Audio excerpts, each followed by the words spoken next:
Yo, I want to speak on LeBron James apparently responding to Kwame Brown on what he said about LeBron's game hasn't improved over the years. And you know what? Kwame Brown is absolutely right. Because if you look at LeBron James, when his first game against Sacramento, driving to the basket, great passer, this and that.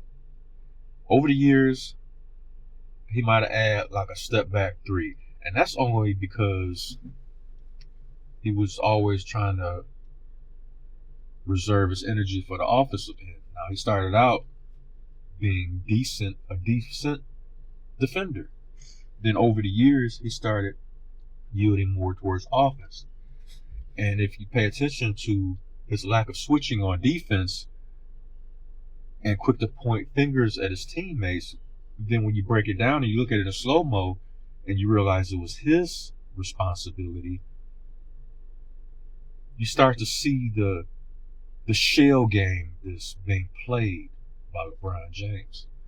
So he wants to send a passive aggressive response to Kwame Brown based on some comments that Kwame made mentioning his lack of improvement over the years, which is absolutely correct. So Kwame's right. LeBron, first of all, anybody, you don't have to be a Michael Jordan fan. You don't have to be a Kobe Bryant fan. If you are an objective basketball fan and you watched Mike play in his prime, when he was a rookie on through his prime, his career. You watched Kobe when he was a rookie all through his prime throughout his career. You can literally see those two develop their game. Both of them naturally had the killer instinct already. We all know LeBron don't have that on the court. And he passes it off under the guise of, well, I'm making the right basketball play. Because it sounds cute. It sounds politically correct. But Michael Jordan and Kobe Bryant was killers on the court. We know LeBron don't have that. But over the years, you can see Kobe Bryant and MJ craft their game, work on their game, polish their game, add moves to their game, add footwork to their game. Kobe Bryant, Michael Jordan, and Akeem Olajuwon, footwork masters. And MJ had that first step that was just like lightning fast, especially like rookie MJ before the championships, when he would go past you, and it wasn't a matter of him sticking his shoulder into your chest and bullying over you like what LeBron does and gets away with all the time throughout his career. Anybody else is called, and I see people in certain comment sections that want to say, well, that's not an illegal play in basketball. Well, if that's the case, little buddy, why other players get called for doing the exact same thing that LeBron does all the time and gets away with? They get called for an offensive foul if your name is not LeBron James. But if you are LeBron James, oh, that's just, he's so strong and freakishly athletic, you can't stop him from going to the basket. So it's not an offensive foul. No, of course not. Even though he sticks his shoulder into you and flails the off arm up, what they call that, the extension of the off arm, which usually that's an automatic offensive foul, but not if you're LeBron. But that's neither here nor there. That's basically, even to this day, at 40, I don't know if he's 40 yet, going on 40 years old, all he has is a little step back three, and that's just to preserve his energy because he wants to be able to run up the score since the Lakers are not going to be in contention for a championship. So right now he's padding his stats. He's doing the pretty boy thing. So I don't know what LeBron throwing those passive aggressive shots at Kwame for, based off what he said, because he didn't mention his name. He just mentioned what Kwame said, basically. Then he said something like, not bad for a guy with no skills or something, some kind of snarky comment he made. You know,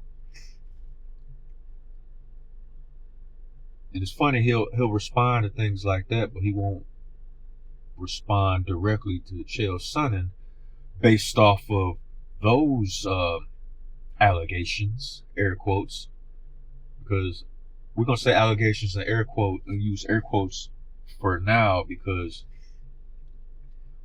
regardless of what we think and what cover-ups could be taking place, based off of the amount of people that depend on LeBron, the money train of LeBron James, we can speculate and we can put two and two together and come to a certain conclusion that would definitely fit with Chael Sonnen is saying. Father Time is undefeated. All of a sudden, Father Time is going to have one loss, a million victories, and one loss now because of LeBron? Nah. Once upon a time, didn't we also think that about Lance Armstrong? But that's neither here nor there.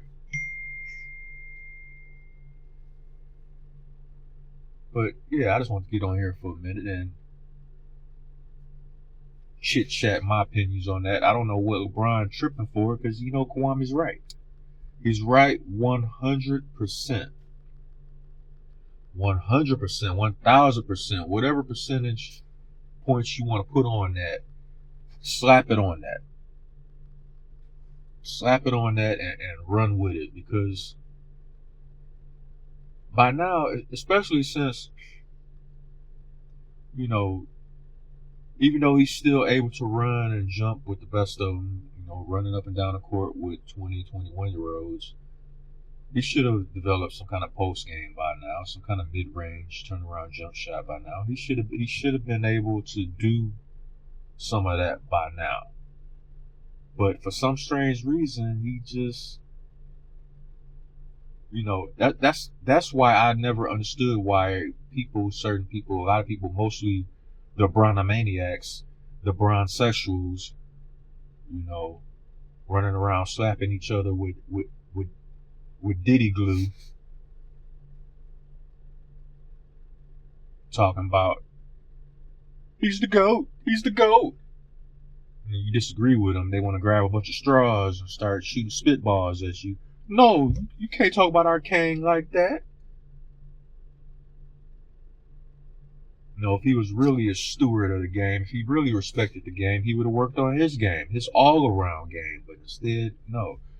He decides to jump in the media and try to push narratives through the media to brainwash average NBA fans who don't have the natural ability to be objective to begin with.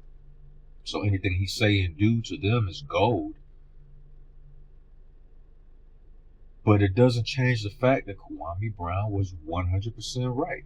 This dude has not improved on his game at all throughout his career. Why wouldn't you post up now? Turn around, Jay. That, your strength and athleticism that you still have at this age, you should be able to get an easy bucket. And I know what the sabermetric guys are going to say. Oh, 3's better than 2.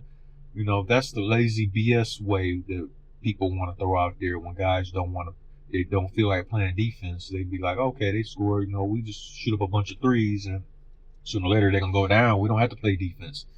And that's one of the overall poisons of today's NBA that's going on right now. It's the AAU mindset has destroyed modern NBA basketball.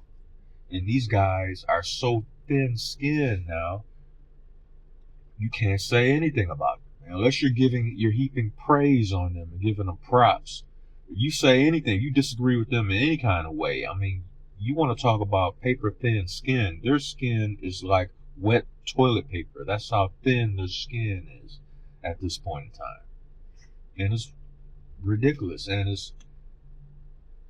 it's poisoning the lifeblood of the NBA. And this major, mega TV deal that the NBA just signed, I'm willing to bet and go on record. This is going to be the last mega deal that they're going to be able to get.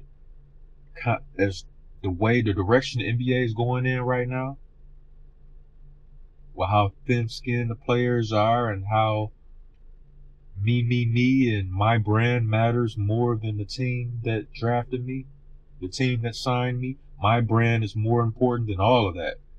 As long as that mindset is so prevalent in the NBA, the income that they generate is going to start decreasing rapidly.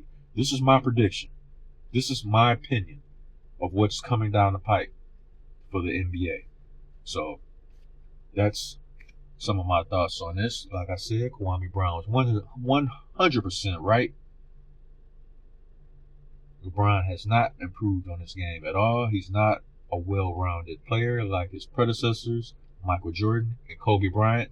And that is one of many reasons he does not belong anywhere near the GOAT debate. That's my words on that. This is Uncut Sports, no feelings. I'm out.